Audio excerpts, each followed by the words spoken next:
We don't give presidential suites to people like you. I don't care what you think you paid for." That's what the hotel manager said, loud enough for everyone in the lobby to hear. No hesitation, no shame, just those cold words, sharp as glass, designed to cut.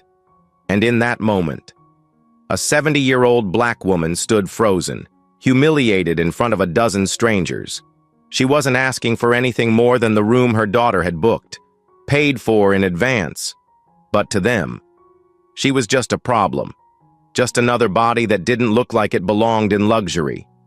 Before we go deeper into this story of power, dignity, and long overdue justice, I want to ask you something. Where are you watching from? Drop your city or state down below. And if you believe in dignity, in fairness, and in standing up when someone's been disrespected, hit that like button. Subscribe to the channel, because stories like this aren't fiction. They're lived, every day.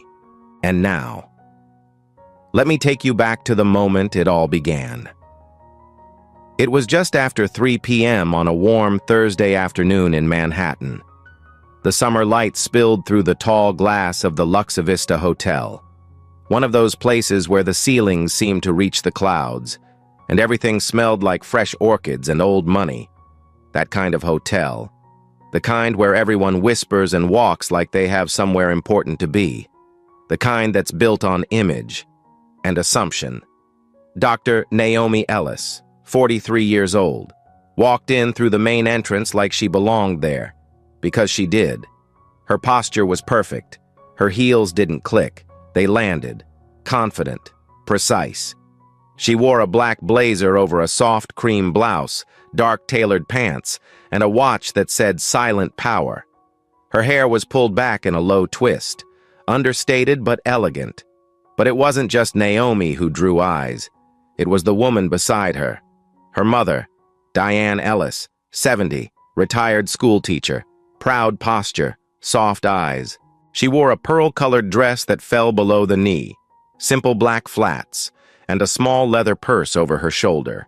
Her gray hair was tied back in a neat, low bun, dignified, graceful, not flashy, but unmistakably out of place, at least in the eyes of some. They stepped into the main lobby like they had a right to be there, because they did. Diane glanced around, quietly impressed, but said nothing. Naomi smiled.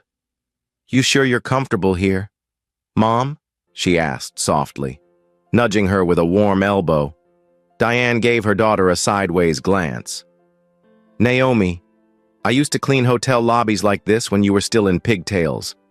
I'm not nervous. I'm just making sure you remembered to ask for the corner suite with the window that opens." Naomi laughed gently. "Already handled." They walked calmly to the front desk. There were 2 people behind the counter. One was typing. The other was scrolling through a tablet. Neither of them looked up. Naomi waited. A full 5 seconds, then 10. Still nothing. Finally, she leaned forward just slightly. "Good afternoon," she said with a clear, polite voice.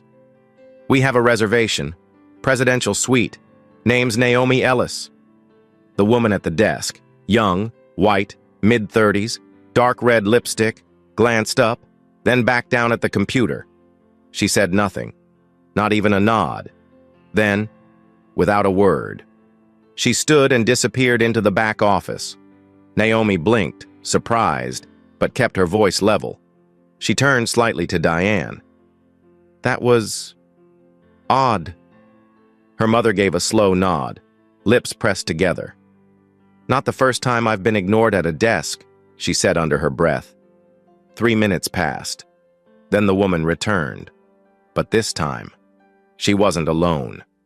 Behind her came another figure, taller, older, sharper. Her suit was tighter, her heels higher, her eyes sharper. Emily Carter, the floor manager. And from the second she looked at them, the air changed. Her expression froze somewhere between disbelief and disapproval. She walked directly toward the desk, then leaned slightly forward to the young employee, speaking just loud enough for them to hear. They said they booked the presidential suite? Emily asked. Yes, that's what she said. The employee replied. Emily straightened, glanced down at her screen, then looked up again, this time directly at Naomi, and her next words would change everything. We don't give presidential suites to people like you. I don't care what you think you paid for. Just like that. It wasn't a misunderstanding. It wasn't a system glitch. It was said with intention, with that tone that doesn't need to shout to humiliate. The lobby, suddenly, felt smaller, quieter. A few guests nearby paused their conversations. A man in a linen suit turned his head. One woman lowered her phone mid-scroll. Naomi stood still, lips slightly parted. Diane instinctively reached for her daughter's hand, not in fear, but in support, in warning. Naomi didn't blink. I'm sorry. What did you just say? She asked, her voice calm, steady, but low enough to suggest this wasn't her first time being treated like this. Emily didn't flinch.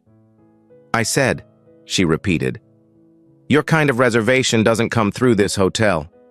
If you'd like to speak to someone else, you're welcome to contact the corporate office. Diane's jaw clenched. Her hand trembled just slightly in Naomi's. And still, Naomi didn't raise her voice. She didn't snap back. She didn't threaten. She simply inhaled and said, Okay, we'll step outside, but this isn't the end of it. Emily didn't respond. She turned her back before Naomi even finished her sentence. And for the second time, the front desk said nothing. As they walked out of the lobby, two women who'd simply expected respect. Something shifted in Naomi's eyes. Not anger, not shock, but purpose. Like someone who knew exactly who she was and exactly what she planned to do next. Naomi had barely stepped outside the front entrance when she felt her mother's hand tighten just slightly around hers. It wasn't fear. It was something older than that. It was restraint, survival. Diane had lived through enough decades to know exactly what that moment inside the lobby had meant. And for a second, neither of them spoke. The sounds of Manhattan moved around them, horns blaring a few blocks away. A bus idling near the corner, footsteps passing behind them. But all Naomi could hear was the echo of those words still ringing in her chest. People like you. She had heard them before, in 100 different ways. Sometimes they came dressed as questions.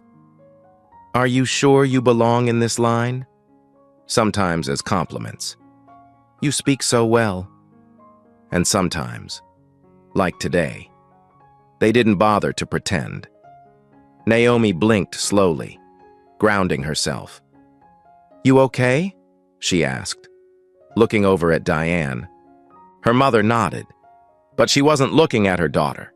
She was staring up at the glass panels of the lobby, her reflection faint against the polished facade. I've been called worse, Diane said softly. But it's different now. They didn't know who you were.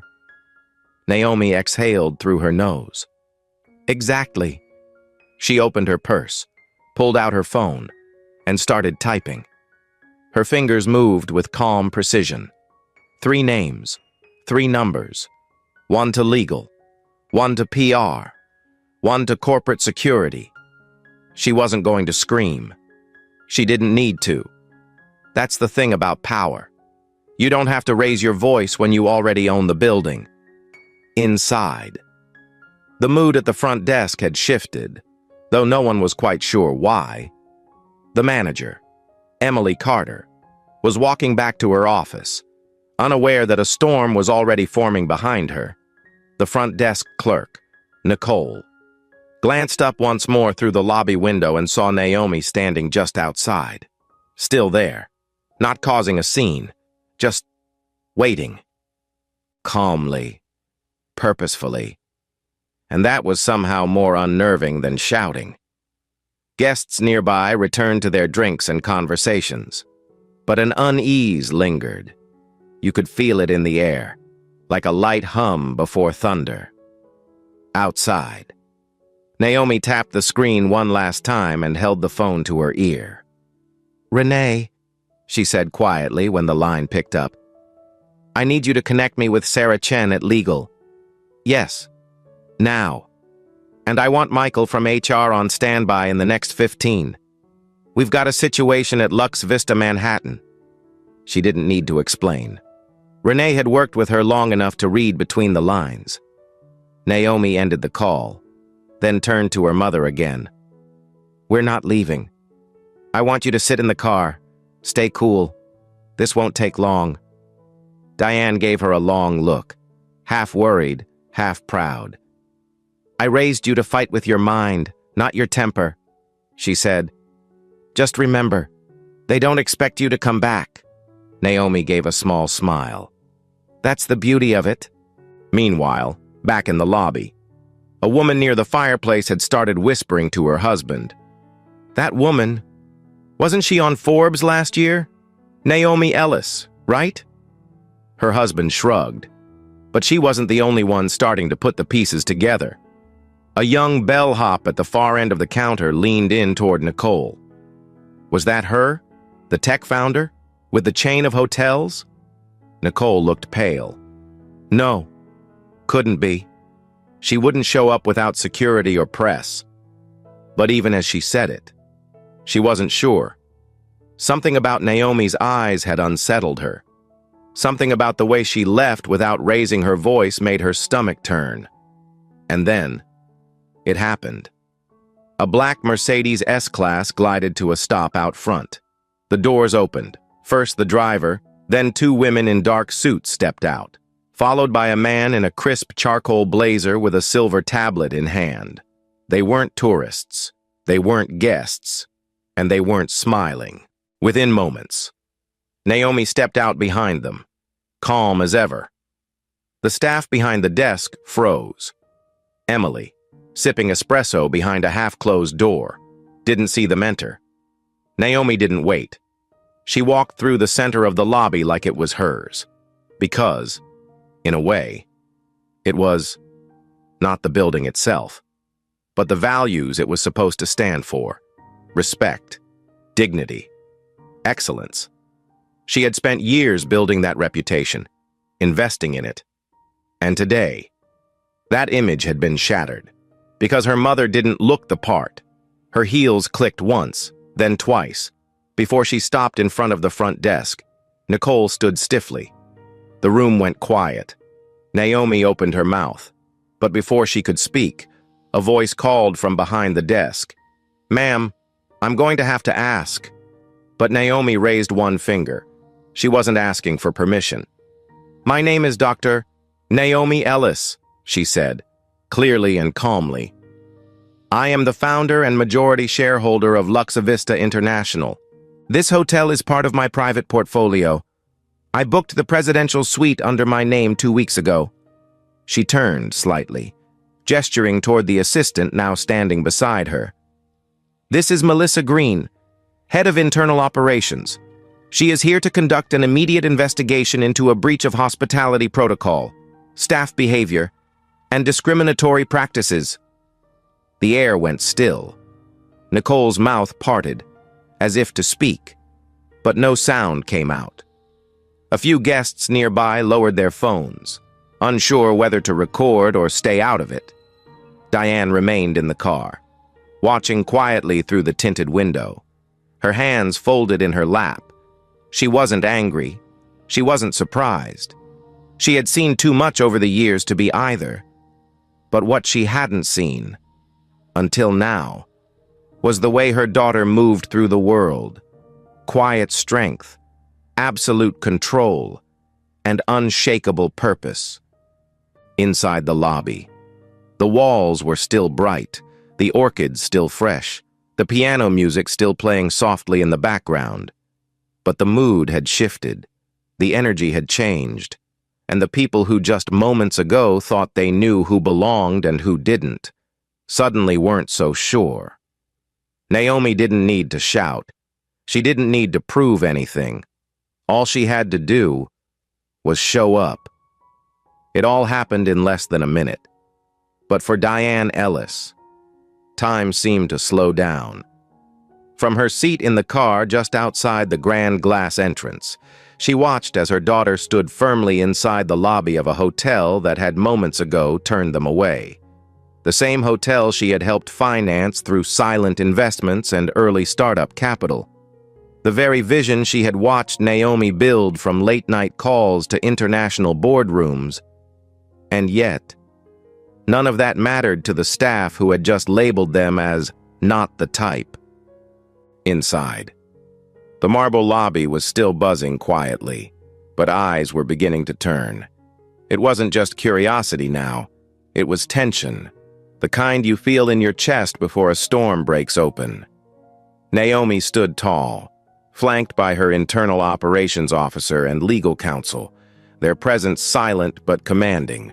The woman behind the desk, Nicole, had stiffened like a statue, and for good reason. Naomi wasn't someone she could brush off anymore. She wasn't just another guest with a complaint. She was the person who signed their paychecks and had every right to pull the plug on this entire operation. Still, even with all that weight behind her, Naomi didn't raise her voice. That was the part that unsettled everyone the most. She didn't yell, she didn't demand. She simply stood there, calm, composed, unbothered. And that was terrifying. Just then, from the corner office near the elevators, Emily Carter reemerged, still holding her coffee cup, unaware of what she was walking into. As she glanced toward the front desk and saw Naomi again, standing there with 3 people in suits, something in her posture faltered. She straightened her jacket, cleared her throat, and walked forward, forcing a tight smile.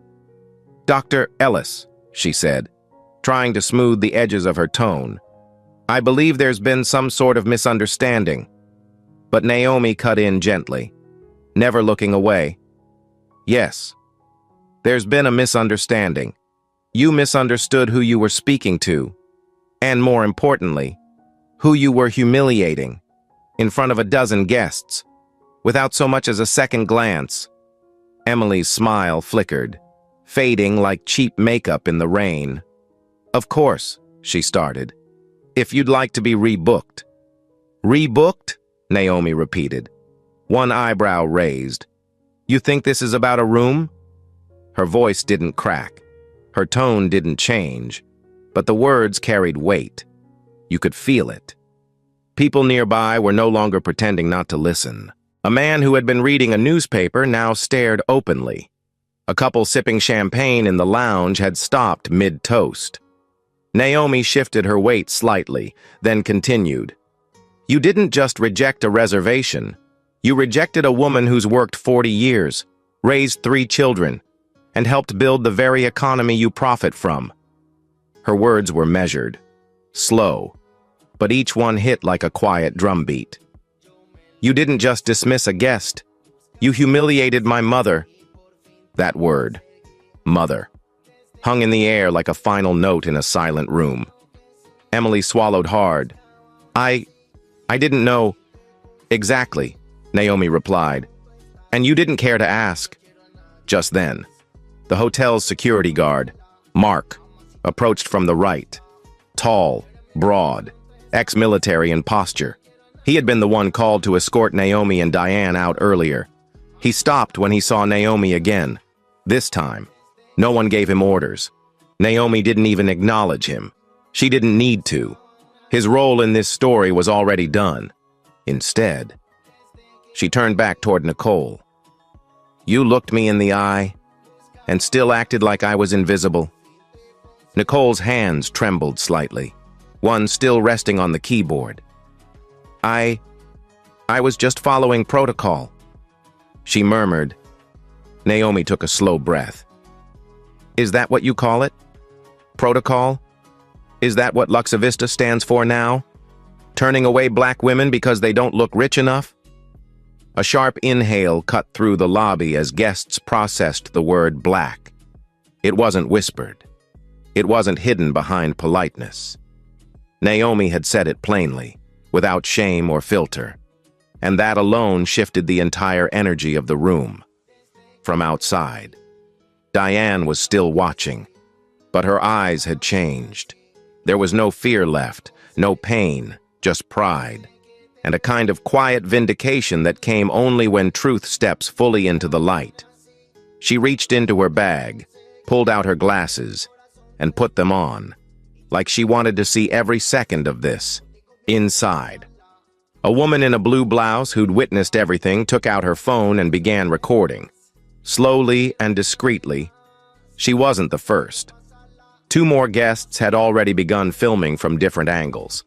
Not because Naomi asked, but because the moment demanded it. Justice, in this era, often comes with a lens.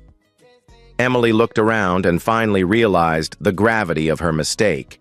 She wasn't just dealing with an angry customer. She had publicly humiliated a black elder, and now stood face to face with the CEO of the very company she worked for. "I didn't mean," she tried again, but Naomi raised a hand gently. "This isn't about what you meant. It's about what you did, and what you failed to see." Her eyes swept over the lobby, landing briefly on every employee in view. "You saw 2 black women. You assumed they didn't belong, and then you made them leave. That wasn't a mistake. That was a decision. A loud one." Her voice had dropped to a near whisper, but somehow it reached every corner of the room. No one moved. No one spoke. Even the soft music playing through the hotel speakers seemed to dim. "You're not just accountable to me," she added. "You're accountable to the very values printed on every Luxa Vista brochure: integrity, excellence, humanity." At that moment, Diane opened the car door and stepped out. Slowly, carefully. Naomi saw her, and something in her posture softened. Her voice became even more grounded. "This is my mother," she said aloud to the room. "Her name is Diane Ellis.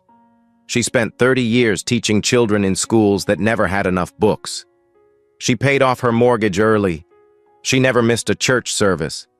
And she saved up every dollar so that someday her daughter could walk into a place like this and feel welcome." Diane now stood inside the entrance, eyes slightly moist but steady. Naomi looked at her, then back at the staff. "And today, you told her, without ever saying it, that she wasn't good enough." No one had anything left to say, and frankly, nothing they could say would have mattered. Naomi hadn't just come to set the record straight. She had come to reclaim space, with her presence, with her poise, with her truth. And in that silence, for the first time, they all saw her, fully, completely, not just as a CEO, not just as a daughter, but as a mirror, reflecting everything they had refused to see. The moment Diane stepped fully into the lobby, everything shifted. Her shoes tapped softly against the marble floor as she walked toward her daughter, her shoulders back, head high, not out of arrogance, but out of habit.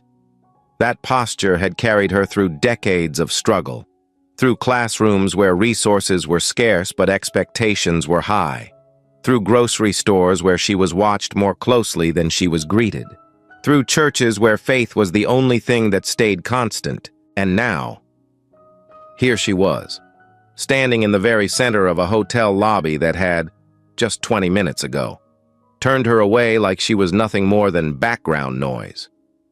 Naomi reached out and gently took her mother's hand, and that small gesture, quiet, almost invisible, seemed to thunder through the room. A few gasps escaped from nearby, not dramatic ones, but the kind of low, unconscious sound people make when they realize they were wrong. Naomi leaned slightly toward Diane and whispered, "You okay?" Diane nodded once. "I am now." Across the room, a woman in a green scarf who'd been watching the entire scene finally hit the red button on her phone and went live on Facebook. "I didn't plan on recording this," she whispered to her followers. "But you all need to see what's happening here. This hotel just tried to kick out the CEO of the whole damn company." Moments later, another man opened TikTok and pointed his camera discreetly from behind a palm plant. Within seconds, the moment had left the confines of the lobby and spilled out into the digital world, carried by thumbs, hashtags, and shock. Naomi knew it. She could feel it in the air, the subtle flicker of camera lenses being raised, the shift in body language, the hum of judgment turning into exposure, and she let it happen. Not because she needed an audience, but because people needed to see, to hear, to feel the weight of casual cruelty dressed up in corporate language. She turned back toward the staff, her voice still low, but unmistakably firm. "Let me make this clear," she said, locking eyes with Emily first, then Nicole. "You didn't just disrespect a guest. You disrespected the woman who made me who I am. And by doing that, you disrespected me." She let the silence stretch for a beat, then added, "And I don't forget things like that." Nicole opened her mouth, but whatever excuse she'd been forming dried up on her tongue. Emily shifted her stance, attempting to reclaim control, but the power had already left her hands. That's the thing about humiliation. It can't be undone with a smile or a weak apology. Not when it's public, not when it's recorded, not when it's part of a much longer history of women like Diane being told they don't belong. From the back of the lobby, a young man, no older than 22, lifted his phone and whispered to his girlfriend. "That's the woman from the Inc. magazine cover last year, Naomi Ellis. She's the one that turned a $200K loan into a hotel empire." His girlfriend nodded, eyes wide. "And they treated her like she was invisible." The man shook his head. "That ain't just a mistake. That's legacy blindness." The phrase hung in the air even though he didn't say it loud. It was the truth. This wasn't about a missed reservation or a lost email. This was about assumption, bias, a long-standing belief, often unspoken but deeply embedded, that wealth, class, and power look a certain way. And Diane Ellis didn't fit that mold. Naomi stepped slightly forward now. Standing in front of the front desk, she reached into her handbag and slowly pulled out her ID. Not her driver's license, not a business card, but her corporate badge, the one with the Luxa Vista logo in gold foil and her name printed in bold. She laid it on the counter. "You see this?" she said, her tone controlled. "This badge has authorized me to hire, to fire, to redesign policy, and to walk into any one of our properties unannounced. And you didn't recognize it, because it was worn by someone you didn't expect." She paused. "That is what bias looks like." Nicole's face was pale now. Emily looked toward the office door, but there was nowhere to go. No excuse strong enough, no script rehearsed enough to clean this up. One of Naomi's assistants leaned in, murmured something into her ear, and Naomi gave a small nod. The press team was already compiling footage. Legal had already flagged the discriminatory remarks. HR had quietly begun preparing exit packages for several of the employees on duty. But Naomi wasn't finished. Not yet. She glanced around at the growing number of guests in the lobby, some standing, some seated, but nearly all watching. "If any of you were recording," she said calmly, "don't stop. Keep going. People need to see how quickly dignity is dismissed when it doesn't come wrapped in what some of you expect." Her words weren't angry. They were measured, intentional, carved with experience. And then she did something no one expected. She turned, not to Emily, not to Nicole, but to the crowd, to the guests, the tourists, the wealthy regulars sipping $20 cocktails. And she said, "Let me ask you something. If I hadn't come back, if I'd just taken my mother, walked away, and said nothing, how many of you would have even noticed what happened?" She let that question land, quiet and heavy. How many of you would have assumed the staff was right? That we were the ones causing trouble? That we didn't belong? No one answered. They didn't have to. From across the room, a soft voice rose, tentative but clear. "I would have noticed," said Sarah Lynn, the woman who'd started live streaming earlier. She stepped forward, phone still in hand. "And I'm sorry. I didn't say anything when I should have, but I'm saying it now." Naomi met her gaze and nodded, not with forgiveness, but with acknowledgement. Sarah had spoken when it counted. Then Diane spoke. Her voice was quieter, raspier with age, but full of grace. "This isn't the first time someone tried to erase me, and it won't be the last. But today, I'm grateful you all saw it." She turned to the camera, held by Sarah, and added, "Don't let this just be a moment. Let it be a memory that moves you." Naomi squeezed her hand gently, and just like that, the lobby no longer felt like a hotel. It felt like a courtroom, a classroom, a mirror, and everyone inside it was being asked, without force, without shame, to really look at themselves, as the weight of the moment settled. Naomi gently turned toward her mother and extended her hand, not as a gesture of retreat, but of respect. Diane placed her hand in her daughter's without hesitation, and the two women began walking slowly, side by side, through the grand lobby that had, just half an hour earlier, tried to erase them. The marble floor, once cold and indifferent, now seemed to echo with every step. There was no music anymore. Someone had turned it off, or maybe it just felt that way. Conversations had stopped. Even the clinking of glasses at the bar had gone quiet. They passed the front desk without a glance. Naomi didn't need to look back. Her message had already landed. It wasn't loud, it wasn't dramatic. It was precise, clean, and impossible to ignore. Guests stood in silence as they watched the two women exit, not as victims, but as the embodiment of grace that refused to bend. As they reached the main doors, the bellhop, a young Latino man who hadn't dared move earlier, quietly stepped forward and pulled them open. He didn't speak, but his eyes said enough: respect, and maybe even a quiet apology for the silence he'd kept.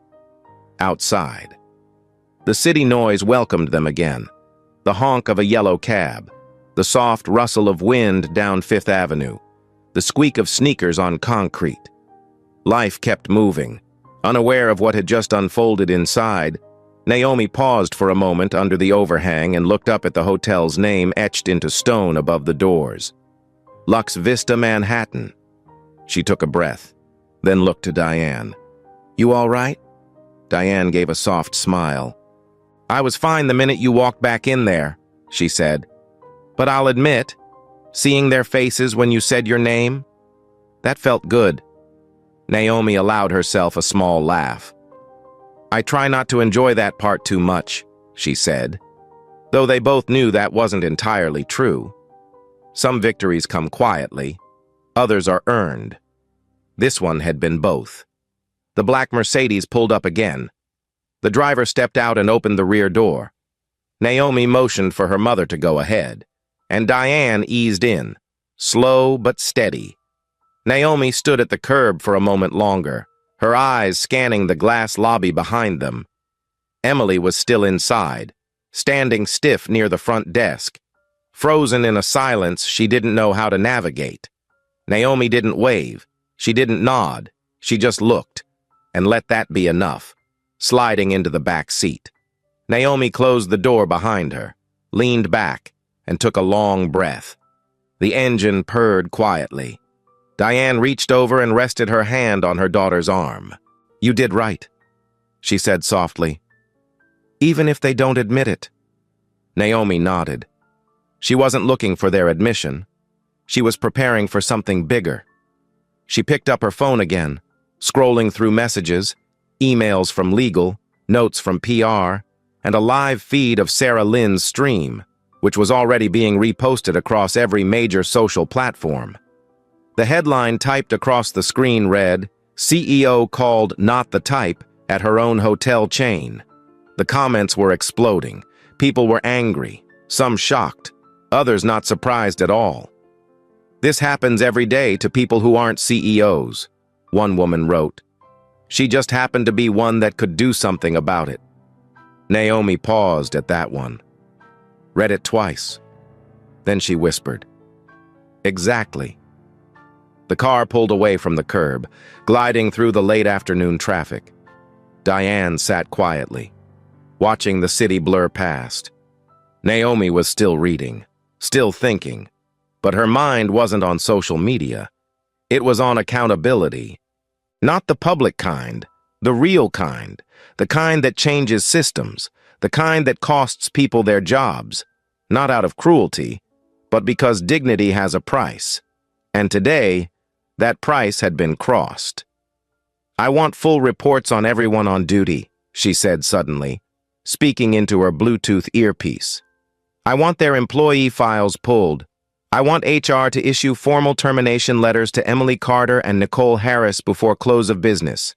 And I want our training protocols rewritten. Starting today, bias sensitivity, racial equity, front desk policy.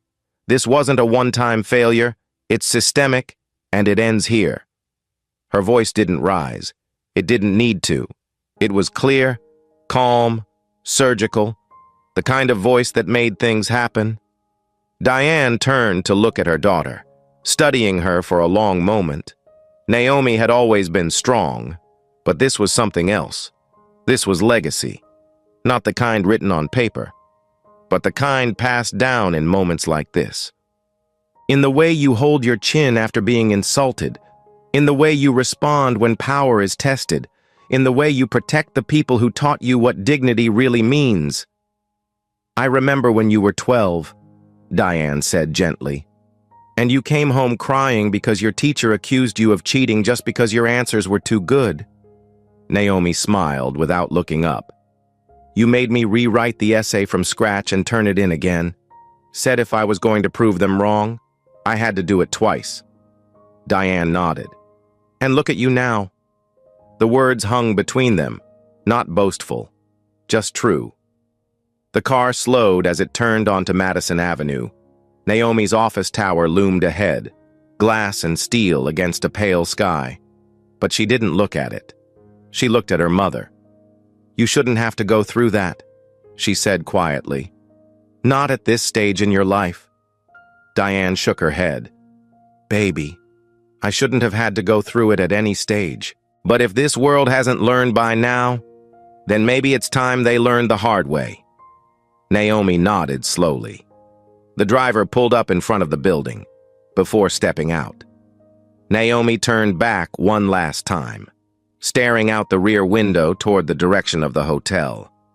Her face was calm, but her eyes were sharp, focused. This wasn't over. It wasn't even close. 20 minutes later. The front entrance of Luxa Vista Manhattan opened once more. But this time, it wasn't quiet. The moment Naomi Ellis stepped back into the lobby, accompanied by her executive operations team and a pair of internal legal officers, everything stopped. No one needed an announcement. Her presence said enough. Her walk was steady, heels echoing cleanly on marble floors that now seemed to brace for what was coming. She wasn't here to argue. She wasn't here to be heard. She was here to execute, to lead, and most of all, to hold people accountable. Guests in the lounge lifted their heads. Employees behind the desk froze mid-keystroke. Even the elevator bell, which rang softly in the background, seemed to mute itself. Naomi's assistant, Melissa Green, stood just behind her, holding a brown envelope and a sleek tablet. The general counsel from corporate, Andrew Wallace, a calm and seasoned black attorney in a gray suit, flanked her other side. Naomi stopped at the front desk, not because she needed to, but because that was the exact spot where her mother had been humiliated. She glanced at Nicole Harris, who was now trembling slightly behind the counter, her hands shaking just enough for the computer mouse to slip from her fingers. Nicole had known this was coming. She just didn't know it would be so final. Naomi looked at her, eyes steady but not cruel. "Ms.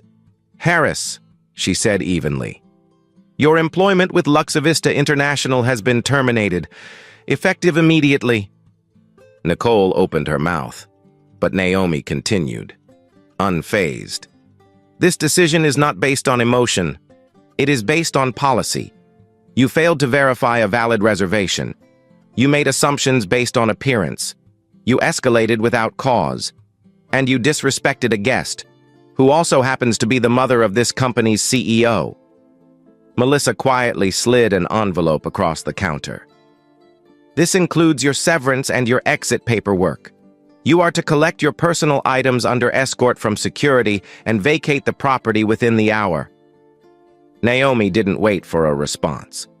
She turned to Emily Carter, who was now standing near the side hallway, her face tight, jaw clenched, attempting to preserve some sense of control. "Ms. Carter," Naomi said, walking toward her now, "you will not be returning to your position as front office manager. Your conduct today violated not only hospitality protocol, but every value this company stands for. You will receive a formal letter of termination by the end of business day. You are not permitted to access the internal system, the property's back office, or the staff network from this moment forward." Emily's lips parted. She started to speak, perhaps to defend herself, but Naomi raised a single hand. "This isn't a discussion. You made a choice, and I'm making mine." A small crowd had gathered now. Guests, staff, a few onlookers with their phones still subtly recording. But Naomi didn't acknowledge them. She wasn't performing. She was protecting the brand she built through integrity, not apologies. She turned to Melissa again. "Please begin HR intake for the remaining staff who witnessed the incident. We will retrain or replace as needed. I want the next 30 days to be about correction, not comfort." Melissa nodded and stepped aside to coordinate with two corporate HR leads who had just arrived.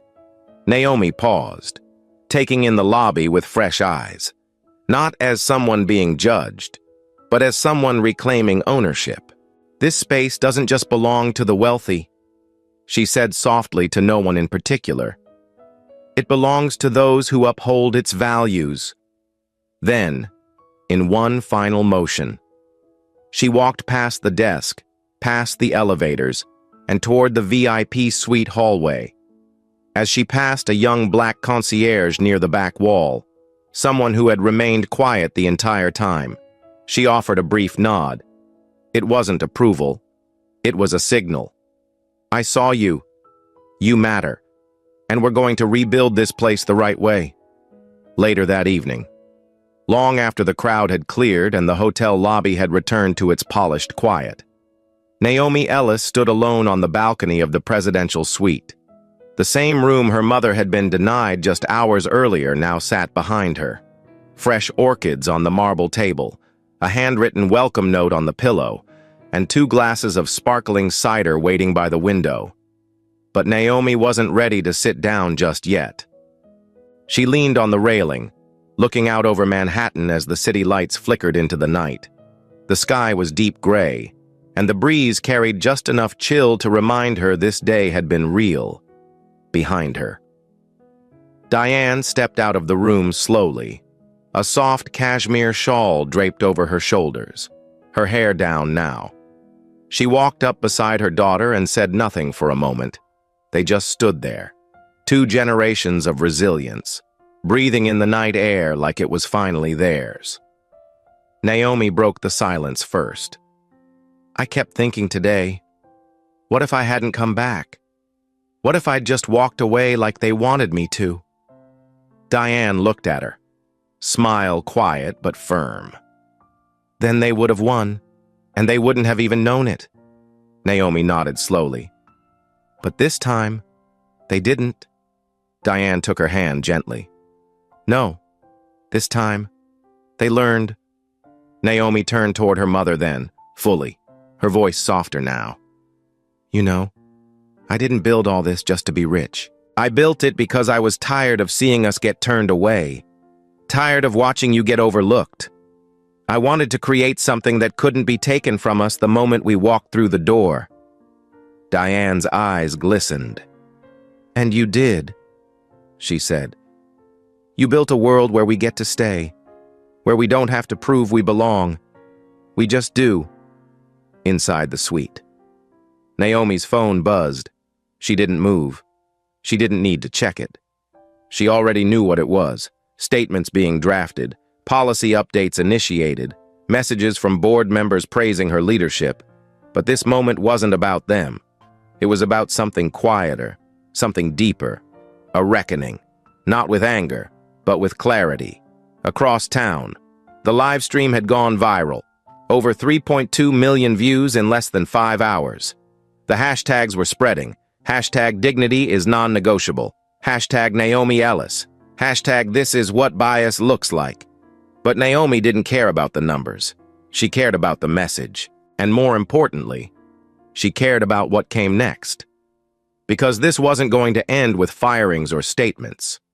It was going to start there. The next morning, she would announce the launch of a company-wide initiative called Project Reverence, a full-scale equity retraining, leadership re-education, and a mentorship pipeline that would open doors for young Black women in the hospitality industry. Not a PR stunt, a permanent shift. I want people who look like us, Naomi whispered to her mother, to know they don't have to rise in silence anymore, that when they speak, the room changes, the world changes. Diane smiled again, slower this time. Then you keep doing what you're doing, she said. And I'll be right here, watching you take back every space they ever tried to keep from us. They stood there a little longer, the sound of city life floating up from the street below. It wasn't loud. It was steady, rhythmic, like the heartbeat of a city still trying to grow, and above it, 2 women stood unshaken, wrapped in the kind of quiet power that doesn't ask permission. Naomi glanced at the skyline once more, then turned back inside.